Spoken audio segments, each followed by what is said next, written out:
여러분, 자영업 인력 대란 곧 풀린다. 여러분도 알다시피 요즘 뭐 식당이나 주점이나 사람 구하기 진짜 힘들다고 이야기하잖아요. 이게 사람 구하기가 힘드니까요. 최저임금이 9,620원인데요. 여기에 주유수당까지 포함하면 한 11,000원이 될 겁니다. 그런데 12,000원, 13,000원, 15,000원을 줘야지 이게 사람을 구할 수 있었어요. 진짜 심각하다 이렇게 이야기할 만큼 말입니다. 심각하다 이야기할 만큼. 이게 진짜 심각하거든요. 그런데 제가 이게 시간이 지나면 인력난도 좀 풀릴 거다 그런 말씀을 제가 몇 번 드렸습니다. 여러분들의 그런 조짐이 보인다고. 왜냐하면 이게 비대면 경제에서 대면 경제로 바뀌었잖아요. 쉽게 말하면 이제 뭐 코로나 통제 다 풀어버렸잖아요.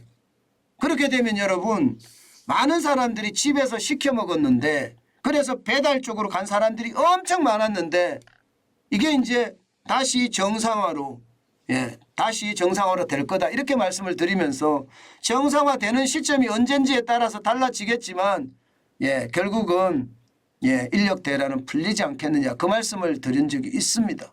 지속적으로 또 드렸고요. 그런데 그게 점점 현실화되는 것 같습니다.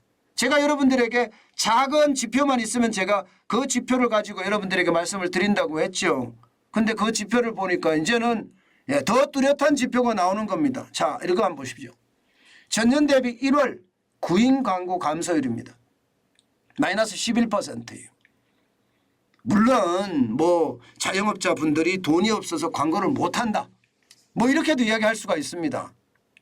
그렇지만 11%가 줄어들었다는 것은요. 구인 광고를 그렇게 많이 하지 않더라도 쉽게 말하면 돈 주고 안 하더라도 많은 비싼 돈을 주고 안 하더라도 지금 구인이 된다는 이야기가 되는 거예요. 쉽게 구인이 된다는 이야기입니다. 실제로도 말입니다. 요즘 말입니다. 요즘 뭐 예를 들어서 지금 뭐 종로에 있는 커피숍 이런 데서 말입니다. 4월에서 10월까지 작년 10월 11월까지도 그랬는데 구인난 엄청 났거든요. 지금은 채용 공고 올리면요. 지원자가 바로 뜹니다. 바로 뜹니다. 적어도 4, 5명은 뜨고요. 1시간 이내에 20명, 30명까지도 늘어납니다. 이 말은 이제 이게 배달 쪽에서 실제로 돈을 못 번다는 뜻이 되는 거예요. 옛날하고 달리 뭐 500만 원, 1000만 원씩 번다고 했던 배달 일이 시원치 않다는 이야기예요. 그러니까 이제 돌아오는 겁니다. 다 돌아오는 거예요. 물론 돌아오는 시간이 꽤 걸리겠죠. 실제로도 말입니다. 지표로도 나옵니다. 여러분. 보시는 것처럼 구인 광고가 올 1월에는 11%가 줄었잖아요. 반대로 지원량은 48.1%가 늘어났습니다. 작년 9월에부터 구인 광고가 많이 줄어들고요. 마이너스로 내려간 것은 이게 10월 넘어서부터 마이너스로 내려갔거든요. 결국 제가 말씀드린 그 말대로 지금 이제 인력 대란도 곧 풀릴 거다 이런 생각이 드네요. 구인 광고는 진짜 많이 나갈 때는 여러분 보세요. 이게 2021년 4월에 104.4%까지 알바 천국이 부자가 됐어요. 하도 많이 광고를 해서요. 이게 여러분 구인이 안 되면 단순하게 무료 광고만 올리는 것이 아니라 유료로 비싼 광고 비딩해서 올리잖아요. 이게 비딩해서 올리니까 경매해서 올리니까 이게 광고료가 천정부지로 올라갑니다. 그러던 것이 지금 마이너스가 되면 굳이 말입니다. 돈 내고 광고 안 하고 무상으로 돈 안 내고 광고해도 지금 오른다는 뜻이에요. 점점 좋아져 간다는 뜻입니다. 결국 비정상이 정상화된다는 뜻이에요. 지원자들도 말입니다. 여러분 보시다시피 2021년 그때는 마이너스까지 갔어요. 지원자가 굉장히 줄었습니다. 전년 대비해 보면 2021년 4월에는 27.6%까지 떨어진 적도 있거든요. 8월에도 마이너스 14.7%까지 떨어진 적도 있습니다. 그런데 지금은 굉장히 많이 올라가고 작년 9월부터는 55.6%가 늘어나면서 1월에는 48.1%가 늘어나는 그런 결과를 가져온 거죠. 여러분 시장은 이렇습니다. 늘 시장은 변하고요. 그 변화를 먼저 잡아내는 것이 굉장히 중요하거든요. 정관진 TV가 바로 그런 겁니다. 제가 조그마한 단서만 보이면 그 단서가 뭔지를 찾아본다고 말씀을 드렸죠. 어떤 분들은 그렇게 이야기합니다. 6개 아이템 준비하는데 무슨 그렇게 시간이 많이 걸려. 그것도 하루 전에 1개는 준비해 놓는다며 그렇게 이야기하면서 이게 그게 아니라고 이야기하시는 분들도 있습니다. 그런데 이게 단서를 찾아내기가 참 어렵습니다. 기사만 본다고 단서가 나오는 게 아닙니다. 그 기사를 가지고 앞뒤 과거는 어땠고 현재는 어떻고 미래는 어떤지를 분석을 해야지 나오는 거거든요.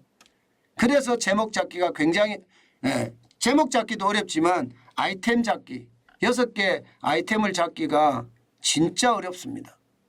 또 게다가 6개 아이템이 우리 경제 전체를 대변을 해야 되잖아요. 6개 아이템이. 예를 들어서 오늘 정관진 TV만 보면 오늘 세계 경제와 대한민국 경제는 꿰다 이런 생각을 가져야 되는데 그렇지 못하면 정관진 TV가 있을 이유가 없죠. 정관진 TV는 분명히 말입니다. 전 세계 경제를 다 꿰고 우리나라 경제를 꿰고 그러면서 거시 미시까지 다 꿰서 오늘은 이런 일이 일어날 거야. 이것을 제가 보여드려야 되는 거잖아요. 그래서 어렵습니다. 그래서 준비하기도 어렵고요. 이게 여러분들에게 설명하기도 굉장히 어렵고요. 그렇지만 분명한 것은요. 분명한 것은 작은 단서가 결과적으로 미래에 큰 단서로 발전한다 이거거든요. 이거 진짜 어렵습니다. 그런데 그렇게 가는 것이 대부분이라는 거 아마 여러분도 아실 거예요. 이제요 자영업자들의 인력난이 이게 줄어들잖아요. 인력난이 줄어들잖아요. 그러면 지원자들이 많아지잖아요. 그러면 어떻게 될까요? 인건비 내려갑니다. 인건비 내려갑니다. 지금은 인건비를 15,000원까지 준다고 이야기하잖아요. 그런데 지금은 아마 점점 더 이게 뭐 수요자보다 공급이 많아지면 당연히 인건비 내려가죠. 인건비 내려가면 자영업자분들도 좀 나아집니다. 좀 나아집니다. 안 그래도 인건비 때문에 죽을 맛이다 이렇게 이야기하시는 분들도 많잖아요. 그런데 이게 조금 나아진다는 이야기예요. 인건비가 좀 줄면 말입니다. 아마 말입니다. 이게 고용도 점점 좋아질 수 있습니다. 점점. 저는 윤석열 정부가 지금 그 어느 때보다 저는 추경에 대한 이야기는 하고 싶지도 않습니다. 추경보다는요. 기업들을 어떤 독려를 해서 기업들이 일자리를 자꾸 넓히는 거 그게 반드시 필요하다 이런 생각을 해봅니다. 여러분 시장은요. 굉장히 많이 변해요. 사람이 없어서 폐업하는 자영업자들의 피눈물 나게 하는 그런 일은 더 이상 있어서도 안 되고 있을 수도 없다고 생각을 합니다. 자영업자분들이 지금도 오늘도 엄청나게 버티고 있는데요. 저는 실물경제의 주역인 자영업자들이 좀 더 버티면 이제 사람 때문에 일할 사람이 없어서 이게 망하는 일은 없지 않겠느냐 이런 생각을 다시 한번 해봅니다. 여러분 시장은요 이처럼 변화가 굉장히 많이 일어납니다. 그 변화 속에서요 우리가 어떻게 행동해야 될지는 기본적인 지식을 쌓아야 되고요. 그 기본적인 지식을 바탕으로 판단을 할 수 있어야 되거든요. 아마 정관진 TV를 보시면 바로 그 기본 지식을 쌓아가면서 판단을 할 수 있는 어떤 지혜를 드리지 않을까 저는 그렇게 생각합니다.